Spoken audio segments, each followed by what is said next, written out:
সরিয়ে দাও, দিতে হবে গণতন্ত্রের শক্তি, সারা বাংলায় সরিয়ে দাও ছাত্র শ্রমিক জনতা,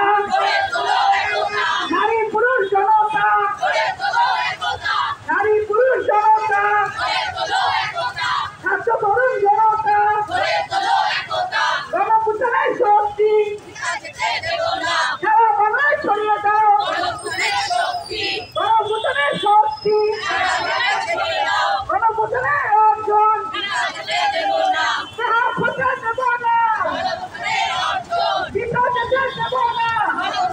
নারী পুরুষের ঐক্য চাই, বিরক্তি নয় ঐক্য চাই, গণতন্ত্রের শক্তি চাই,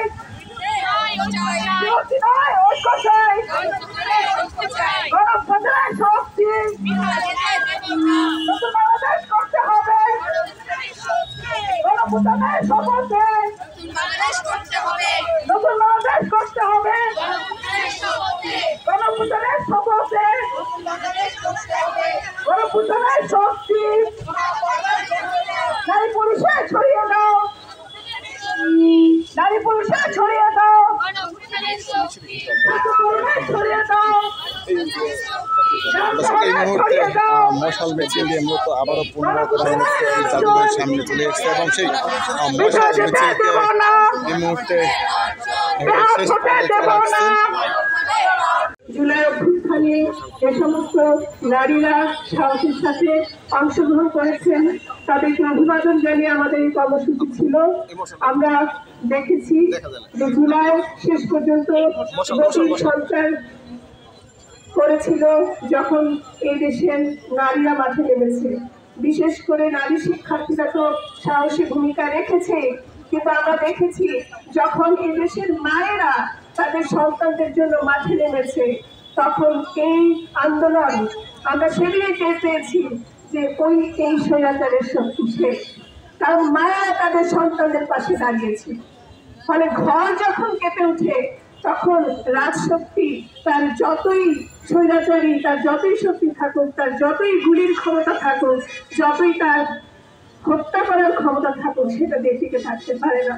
ফলে জুলাইয়ের মেয়েরা তাদের রক্ত দিয়ে, তাদের সাহস দিয়ে এই নতুন অভ্যুত্থানের মধ্য দিয়ে বাংলাদেশকে স্বৈরাচার মুক্ত করেছে, নতুন বাংলাদেশ প্রতিষ্ঠিত করেছে। কিন্তু এই লড়াই, নারীদের এই লড়াই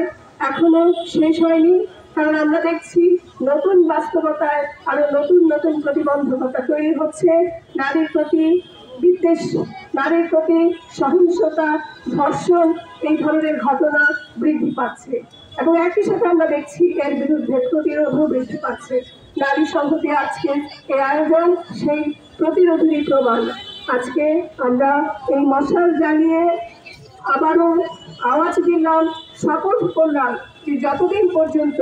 বাংলাদেশে বৈষম্য থাকবে, বাংলাদেশে দুর্নীতি থাকবে, বাংলাদেশে অবিচার থাকবে এবং বাংলাদেশে নারী বিদ্বেষ থাকবে, ততবার জুলাইয়ের শক্তি বারবার জেগে উঠবে। আপনারা যারা এই আজকের আয়োজনে